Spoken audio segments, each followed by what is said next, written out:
Hello लोगोफोर दिनैनि मोनसे गोदान भिडिअनि गोदान आपडेटनि सायाव दासिमहालागै नैबे थाम्बनेल आरो टाइटेलाव नुनाय गोदान भिडिअखौ फुलि नायाखैब्ला बे भिडिअनि गेजेरजों नायनानै लानो हागोन। बेनिखायनो बे भिडिअखौ स्किप खालामालाखैनो जोबजासिम नायनो नांगोन।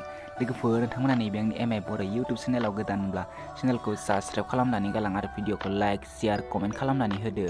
बिदिब्ला फैदो दिनैनि बे गोदान भिडिअनि आपडेटनि सायाव। लोगोफोर दिनैनि बे गोदान भिडिअनि टाइटेलानो जादों मिथियैयाव गोरोन्थि जाबाय। बेयो मोनसे गोदान बर' शर्ट मुभि। दासिमहालागै नैबे भिडिअखौ फुलि नायाखैब्ला नैबे भिडिअनि जोबनायाव नायनानै लानो हागोन। आं बिथांमोननि इउटुब चेनेलखौ लास्टआव स्क्रिनाव बुंनानै होगोन। बेनिखायनो लोगोफोर नैबे भिडिअखौ लाइक शेयार कमेन्ट खालामनानै गालां। बे भिडिअनि कास्टिंफोरानो जादों प्रेक्टिकेल, रैसु, सोमखोर, पबनि, सोरांबिर। लोगोफोर बिथांमोना नैबे भिडिअखौ दानि बावैसो फुलि आपल'ड खालामनानै गालांबाय।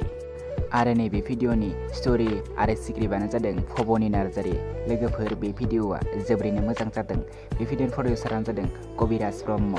दासिमहालागै फुलि नायाखैब्ला बिथांमोननि केबि प्रडाक्सन नैबे स्क्रिन नुनाय इउटुब चेनेलाव थांनानै बिथांमोननि बे गोदान बर' शर्ट फिल्मखौ नायनानै लाहैदो। दासिमहालागै बिथांमोननि चेनेलखौ साबस्क्राइब खालामाखैब्ला चेनेलखौबो साबस्क्राइब खालामनानै होदो।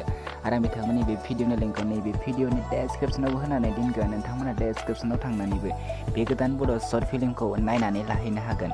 नोंथांमोना बिथांमोननि भिडिअखौ नायनानै लाइक शेयार कमेन्ट खालामनानै होदो, गोजोननाय मोनगोन। लोगोफोर नोंथांमोना साबस्क्राइब खालामनानै होदो। बिदिब्ला दिनैनि बे गोदान भिडिअनि गुसुं आपडेटआ बेखिनियानोसैमोन। आंनि चेनेलाव बेफोरबायदि गोदान भिडिअफोरनि आपडेटफोरखौ मोनबाय थानो थाखाय चेनेलखौ साबस्क्राइब खालामनानै बेल आइकनखौल' क्लिक खालामनानै लाखि। जेब्ला गोदान भिडिअनि आपल'ड होगोन अब्ला नोंथांमोना बयनिख्रुइबो सिगांसिन नटिफिकेसना थांगोन।